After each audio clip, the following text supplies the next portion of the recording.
What? Are you kidding? Ashley Davison couldn't believe what she was hearing. The reservation clerk for Highland Airlines glanced up nervously. I'm sorry, but I can't sell you a ticket to Seattle. If you'd kindly step aside and wait a few minutes. Can't? Or won't? Ashley cut in, growing more frustrated and worried by the minute. She drew in a deep breath in an effort to control her patience. The woman behind the desk, whose name tag identified her as Stephanie, was clearly having a bad day. Getting upset with her, Ashley realized, wasn't going to help the situation. She made a determined effort to lower her voice and remain cool-headed.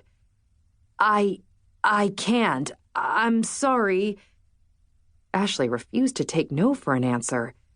Surprising her mother by flying home for Christmas was too important.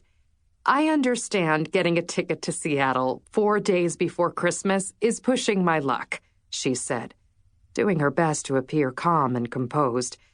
If I'd been able to book a seat sooner, I would have. Getting Christmas off from work was a complete surprise.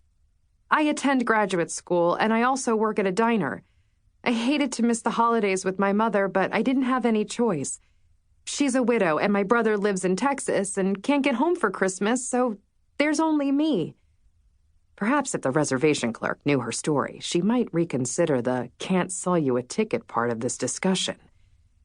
Then my boss decided to close the diner between Christmas and New Year's for renovations after the refrigeration unit broke, and then he thought he may as well get a new deep fryer too, so it just made sense to close down.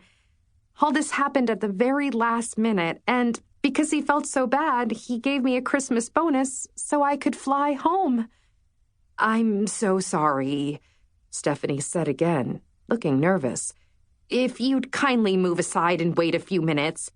I haven't seen my mother since last August, Ashley continued, refusing to give up easily. I wanted to surprise her. It would mean the world to both of us to be together over the holidays. Would you please look again? I'll take any seat, any time of the day or night. Stephanie didn't so much as glance down at her computer screen with even a pretense of trying to accommodate her. I can't. I wish I could, but I can't. Ashley couldn't help but wonder what was up with this can't business. That made it all the more nonsensical. You can't, she repeated. There must be more of an explanation than that. It just doesn't make sense. The reservation clerk frowned. Her eyes roamed about the area as if she was looking for someone.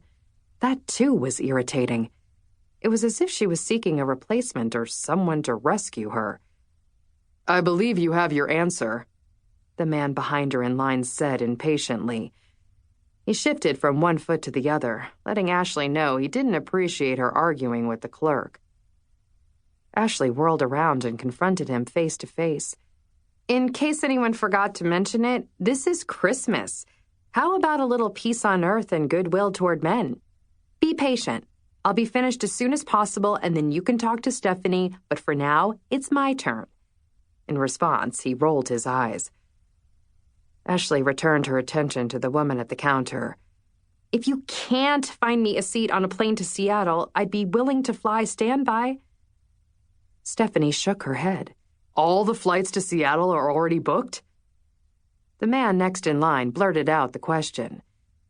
Stephanie's eyes widened as if she, too, was surprised he jumped into their conversation. I didn't say that.